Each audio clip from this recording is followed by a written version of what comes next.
New York City is beautiful in a lot of different ways. Like, you grew up in America, the Israeli perspective is like loved like apple pie. Palestinian perspective is like hated like cockroaches. So, luckily growing up in Massachusetts and then New York City, we have a lot of nice anti-Zionist voices, and we have we have Middle East Crisis Committee here today, and a lot of Israeli refuseniks that refuse to serve in the army.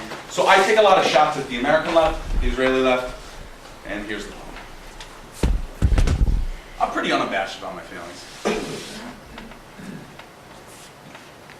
Every time I think of 9/11, I see burning flesh dripping off the bones of Iraqi children in Fallujah, now Gaza. I tend to memorialize the forgotten, the eclipsing collateral damage of our unpunished crimes, and maybe it's because I'm a numbers guy. Because if I had $1 for every time an Iraqi died since 2003, I'd be a millionaire. And don't get me wrong, sometimes I don't know who to hate more. The governments in the West or the politicians in the East who sell their souls quicker than the oil they export. Strong men who use Palestine as a tool to line their pockets and don't give a nickel to their people. Quisling governments who stitch mouth shut for a check from Washington and AIPAC. How can you be their prototypical anti-Semite if you're signing peace accords to oppress your own people? And then Orientalists and idiots want to talk about how we can't have democracy in the Middle East because of what happened in Gaza. A Hamas boogeyman wrapped in democratic elections. Rahm Emanuel wants to educate me and my people about democracy gone wrong. Why doesn't he try implementing one in Israel first, instead of bowing down to terrorists like his father and the IDF, lauding a third-rate racist European society that's imploding quicker than its moral standing in the world?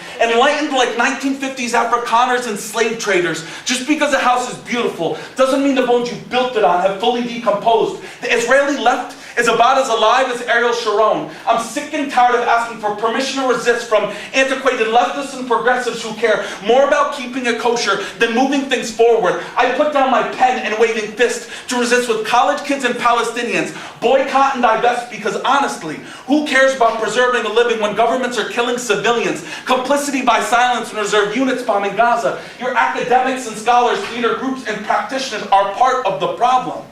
And if that doesn't fit into your long-term plan of rejecting my right to return, I'm sorry. Maybe one day you'll return to reality where my people have babies quicker than Zionists can concoct Jordanian options. I'm not looking for your sympathy or your introspective confessions. Won't sit on my hands so they lose oxygen like the people of Balad and Rafah. Vote for Barack Obama and pretend that his 22 days of silence was golden, while emaciated children starved to death surrounded by their parents' corpses. This can't be America the Beautiful. A criminal with a few positive attributes doesn't alleviate genocide. Bombing Afghanistan, Pakistan, and Iraq doesn't make you historic. It makes you as blind and bloodthirsty as the white men that came before you. Apathetic hipsters now excited about a president who broke history but not poverty, occupation, or corporate interests. I'd rather proudly walk through the graveyards of peace accords and failed dialogue sessions than keep seeing my people just as occupied or third-class citizens. We're the gavel that'll slam down like a verdict. I'm not waiting for Israel, America, the Supreme Court to approve it. We'll boycott Lev Leviathan, Caterpillar, and your apartheid industries. We're taking back the right of return and keys to a country, because I never asked you to go back to Europe or sit in open-air prisons. I'm not asking for your advice. I'm explaining the decision. You can stay here with us, but only as equals. It's not that you're Israeli. It's that you're wrong. That's why I fight for my people. Wow.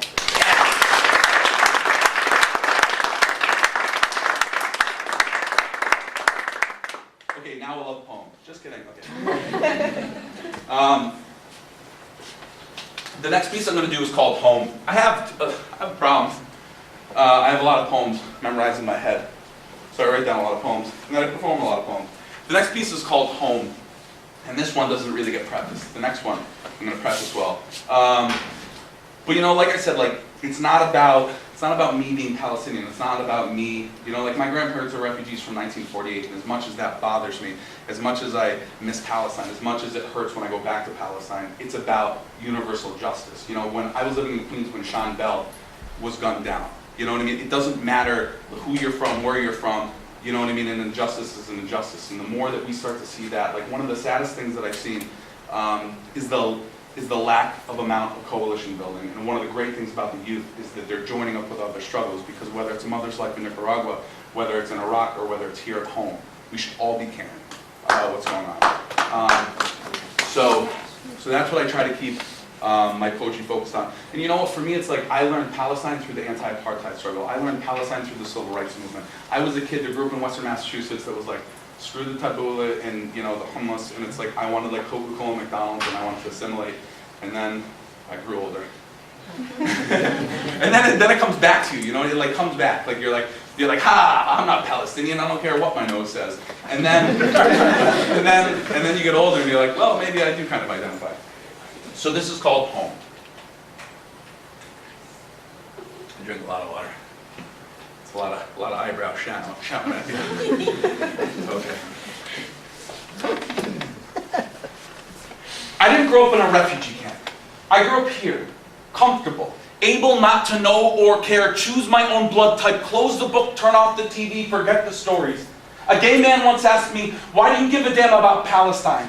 Why not, I replied. Why did men and women clench fists and fight back at the Stonewall, push through Matthew Shepard hate crimes legislation in Congress? I care about Palestine for the same reason I can't stomach watching Schindler's List. Still can't comprehend why kids in my neighborhood picked on Michael Paul for being Jewish. Was 10 years old the first time someone called me a sand nigger. And I don't hate the town I grew up in, but I don't forget those experiences either. The way white women on the block talked down on my brown mother. Don't forget the stories, pretend it didn't happen. Don't feel the need to dream up an alternative American childhood, as if its vision was ever intended to include me. People fight back because they identify. My grandmother still fills tear ducts with longing memories of Jaffa, a home we in America take for granted. I don't ask anyone to forget about the Holocaust or feel as Jewish because they grew up on Long Island. Not going to have someone tell me where my loyalties lie, because my physical environment should define who I am. Remembrance is part of action. Never again applies to many peoples. I'm a product of America, but no less Palestinian. Palestine being that fight for freedom and justice. Not just low valleys, beautiful sunsets, and fig trees. Not just my grandparents' house in Jaffa that's still standing. Not just a place I nervously visited. Can barely catch a cab in Arabic, yet welcomed, like they were expecting my return. Home, in the realest sense. I'm Palestinian. I was born in America. That is who I am.